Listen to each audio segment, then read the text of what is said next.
Hi, my name is Julia Silge, and I'm a data scientist and software engineer at Posit PBC, and today is Election Day in the United States. In this week's Tidy Tuesday dataset is about election results, historical election results, specifically for the U.S. House of Representatives, which is for those of you outside the U.S., the big legislative body with lots and lots of members who are elected from smaller regions. What we have information about these elections, about when they happened, where they happened, who was running, and how many votes different candidates got. And so we are going to use logistic regression modeling, one of the most important tools that we have in our toolkit, to understand how vote share varies across different dimensions or things that we know about these elections. One thing you'll notice when I start the screencast is that I have turned on Copilot in our studio. I have turned on GitHub Copilot, the large language model trained coding assistant, as it were. It's been pretty interesting starting to use Copilot, starting to notice the places where it works well, where it doesn't, ways in which it helps me, places when it doesn't help me or feels like it gets in the way. And so it's you'll definitely notice as I get started, and it might be interesting to you as well. I'll be sure to put a link in the blog post to where if you are someone who uses Copilot, you can turn it on for our studio. Let's go ahead and do it. Alrighty. So, like I said in the intro, we're working on this data from about U.S. House election results. So let's get that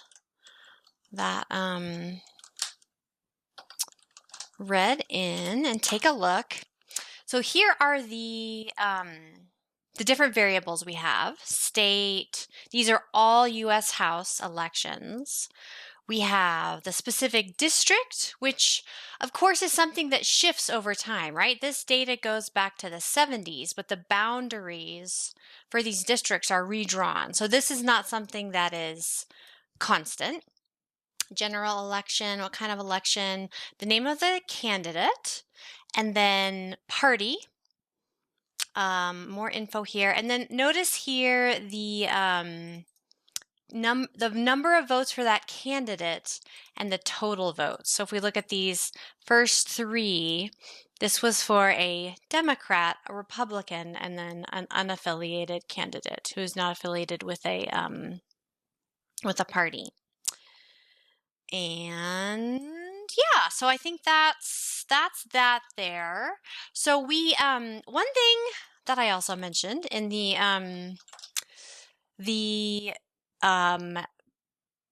intro is that I've started using Copilot here in our studio. And so you see here, it's suggesting something here for me. So I don't want to, I'm going to use this. So I wonder what it will tell. So see how it is suggesting in that sort of ghost text there what I should do, and that is actually what I want to do. It did seem to read my mind, and no, that was the first thing that I wanted to do. So there are these are the top two, right? Parties in terms of number of candidates, and then we have these are much less here. So if we were to go through those, those are the two main parties in the U.S., of course, and but there are many other ones like the Libertarian Party and the Working Families Party and so forth. So let's now let's make a visualization where we look at the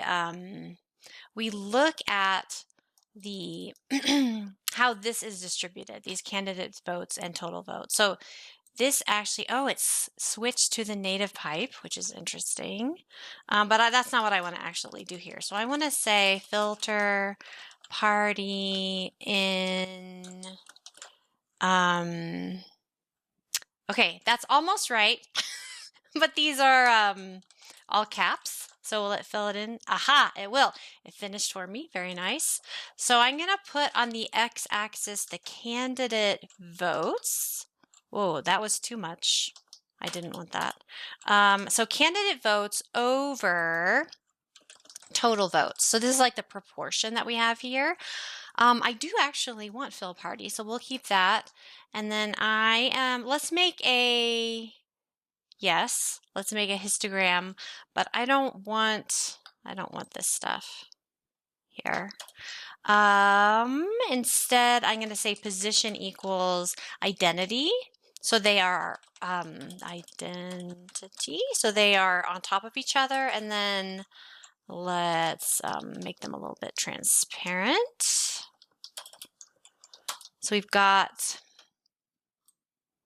this here, which that's pretty much what I want. Let us that what's on the x-axis there is a, wow, yes, that is in fact what I want, because it is in fact a proportion. So I would like to show that as a percentage there. And then labs, I don't want to say that. I'm going to say percent of total votes. I mean, that's the same as vote share. And I'm going to say fill equals null. That'll be the end. Okay, great. Great. Okay, so notice, what do we see here? So interesting, it's kind of this like dippy shape where it's both Democrats and Republicans have sort of peaks, and then there's like a little bit of a valley right here around 50%, and then a peak on the other side. So that's pretty interesting, I gotta say. That is quite interesting. Notice that the value, this is for the whole time period from like before I was born to now, and notice that the value, so this is the percent of total votes in any given election. For Democrats, it's shifted kind of to higher values, at least here, and Republicans to lower values in the tails. But here in the middle, there's more Republicans in this, which would probably be a win, and more Democrats here. So in the closer ones, in the closer elections, it looks like over this time period, there's been more Republican wins, and in the more extreme election, more blowout-y kind of elections, it's been more Democrats winning. So super interesting distribution, very, very interesting. The other thing I'm interested in is how this has changed over time. So let's say House, I'm going to do the same filter here. And then I am going to, I'm going to put the year and then the same candidate votes. That's almost right. But here what I want is fill equals factor year. So I want to look at the change over time. And let's put a, whoops, I missed a, either I or Copilot missed a parenthesis. I do want a box plot. That is right. That's right. And I am going to, we don't need the legend because it's going to be on the bottom, like this. Okay, it's not a huge effect if there's anything there. I do want it at, but I don't, I would just want the default. So that's that. And we could do the same thing here, except it will be Y. And let's make some labels.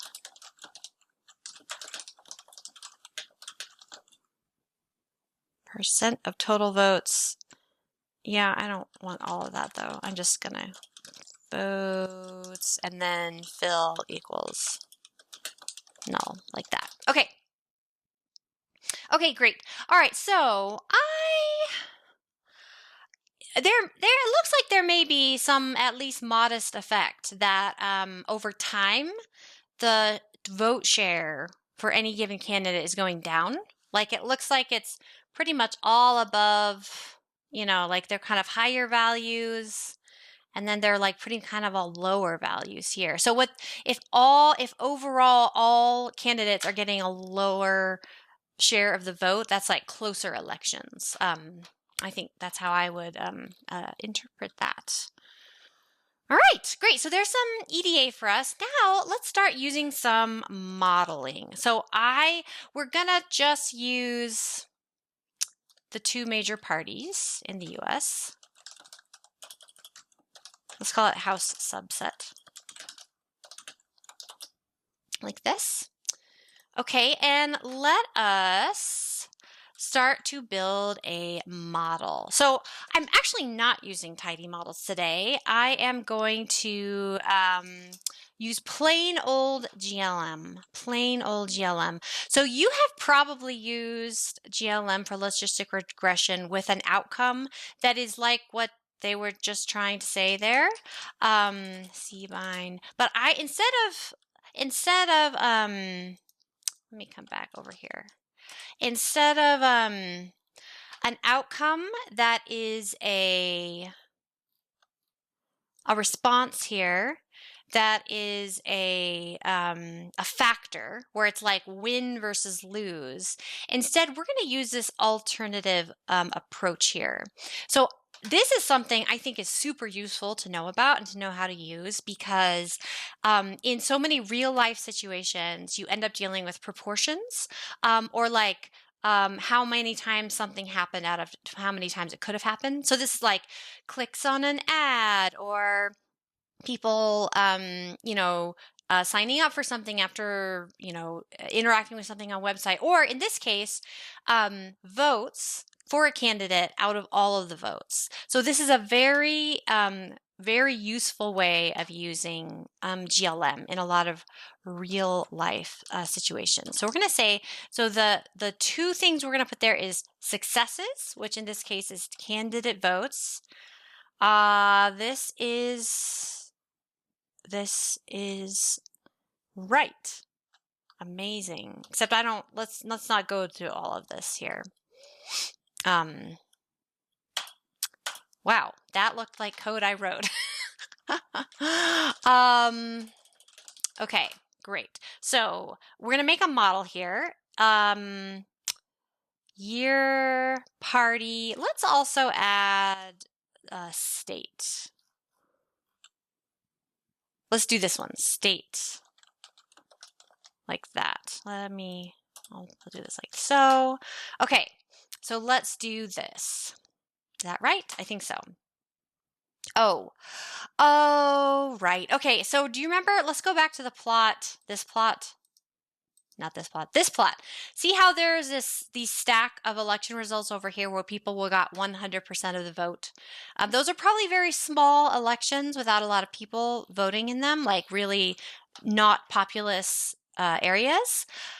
But I don't want to throw all those away. So what I'm going to do, this is like when you need to take the log of something with zeros in it. There's different ways of dealing with this. I am actually just going to do they're very easy, not 100% correct way of doing this, but I'm just going to add a 1 right there. And so now it fits. Okay, so let us, we can do lots of things with this model now. We can summarize it here. So many stars. Everything is so significant. Which is great, but like, okay, so what does this mean? So when I look at this, so remember this is a logistic regression model. So this is on the logistic scale. This estimate is on the logistic scale. We could exponentiate it and get a log odds, blah, blah, blah. But boy, sometimes I look at these numbers and I feel a little confused about what they are. Here it is in a big, printout. I can also use broom and I could tidy it. Tidy house mod like this. So here it is in a tibble and I can now compute on it fairly easily. But I'll be honest, when you get to sort of complex models, I have a hard time sometimes looking at these and understanding what they mean. And so what I find very useful to do in situations like that is to make fake new data and predict on the fake new data and make a visualization. My favorite way to do this is with augment. So I got to make some new data first. Okay, so we'll say new data. I'm going to use crossing from tidyr, And I'm going to put in all the values that I want here. So I'm going to say this is pretty close to what I want, except I want, let's start at like, I don't know, start it around here. So if I do this, what I have is it's made a data frame for me that crosses all those values. So over all the years I have data for, the parties I'm interested in, the states that I have, give me every combination of those. So it's, there's a lot there. So crossing is super useful for this. And now what I'm going to do is I'm going to I'm going to augment, which is like predict, but on data that you have. So I'm going to augment the model with some new data, which is my new data, like this. If I do it like so, I will have a prediction here that is still on the logistic scale. So still not super useful. So for me right now, so instead I'm going to do response like this. So now this is a proportion. So for a Democrat in Alaska in 1975, the predicted proportion of vote share is this value. For a Democrat in 1975 in Florida, the predicted vote share is this, and so forth. So what this lets us do is understand what our model is doing by actually just looking at what our model does. So what we're looking at here is not real data anymore, but now the predictions from the model. So what is the model doing here? This is close. Year, fitted, yes. Color, party, geom line, yes. That's pretty close. I bet you run into this with ggplot too. So let us say, you need to put in a group. So we can say group equals state. Oh, that's better. Oh no, I need one line for every combination of for every combination of state and party. So I'm going to say group equals paste party state. Yes. I don't need these extra things. Yes. Okay. Great. And now we'll say make the group like that. Nice. Let's say pretty low, I bet. Well, now I need that. Great. Nice. Let's put, so 50% is winning. So let's put a horizontal line here. And that is pretty good. I will say size equals 2, like that, or maybe not all the way to 2. Great. And I think it might be easier if we separate these out a tiny bit. So let's say facet wrap vars party, like this. And that means we don't need the legend. All right. Okay, so what we've done here is make a visualization that shows us what our model is doing, what our model is telling us. So every line, there's a lot of lines because there's a lot of states. So each line is a state. Each line is a certain party candidate in a certain state. And notice that that's pretty good, I think. Notice that overall, Democrats have higher vote share than Republicans, but they're both decreasing. Notice that the slope is the same for both of them. That is because we set up our model like this: year plus party plus state. That means we're just putting them all in this model as linear and as not affecting each other. So every state gets an intercept. Democrats versus Republicans get an intercept. That's why Democrats are higher and Republicans are lower. The states are all in different places. So the state actually, that one, that one's like how close are elections in a given state, which is a little interesting there to have that as linear. And yeah, so the slope though is with year, and so those slopes are all the same. Now, I bet you, like me, are thinking that doesn't seem very realistic, and that's how we can start moving forward and making our model a little more realistic. So let's get our model here. And we're going to start adding an interaction. So let's call this house interact. Instead of doing year plus party, let's say year times party. So this is a syntax. That means we're going to look for an interaction between these two.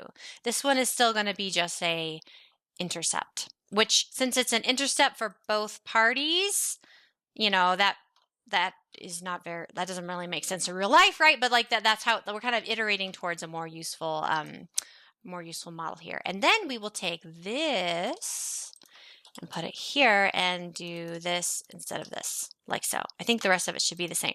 Okay, so let's let it go. Nice. Okay, so now notice the slopes are different. So that is because we made the this interaction term. It says, okay, is there an interaction between year and party? Does how this candidate vote share, does how it depends on year change with party? And it looks like, yes, it looks like it does here. So the Democrats are decreasing, but the Republicans are increasing, although not quite as fast as the Democrats are decreasing. So over time, Republicans are having more vote share in a given election, and the Democrats are having less. The way the intercepts are, it changed the intercepts so that now the Democrats are even higher than Republican, because overall, remember, Democrats have had more or have higher vote share. All right. So, if we look at this, there's a lot of I can't tell you why this happens because it's not my area of expertise, but certainly lots of things go into why we see this effect, including, remember, these are House district elections, and the districts have been redrawn a bunch of times over this time period. Actually, there's been a lot of redrawing of those districts, so that's one of the things that contributes to it. If you're wondering, can we go further? We absolutely can. I don't know what this is going to do. Let's see what it's going to do. So this is a three-way interaction. Yeah. Okay, so three-way interaction. And remember, some of those states, like there's probably zeros in there, and I'm not going to worry about this. But now it just looks like spaghetti, right? And I don't see a lot of meaningful stuff here, and that I feel like three-way interactions are really taking things pretty far unless you have a very deep understanding of what is affecting what you're doing. We can go back and do the interaction the other way. There's lots of things there. In my experience, three-way interactions are not always useful, but in my experience, doing something like this is incredibly useful. So having some model that you maybe is a little too complex for you to understand or explain what the coefficients mean directly, you could use visualization like this. So like fit a model, then augment and visualize so that you can show people how a model is behaving. All right, so we looked at differences in vote share for U.S. House elections across different party over time, and specifically we use logistic regression modeling to understand eventually how those things interact with each other.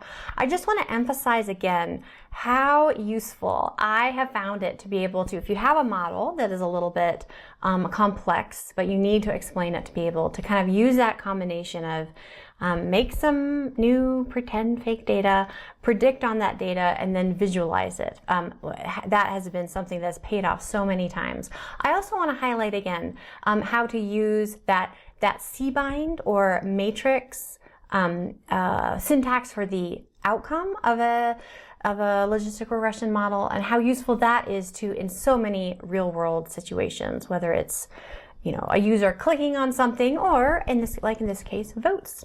Like I said before, I'll be sure to include the link if you want to get started with Copilot yourself in our studio. And I hope this was all helpful, and I'll see you next time.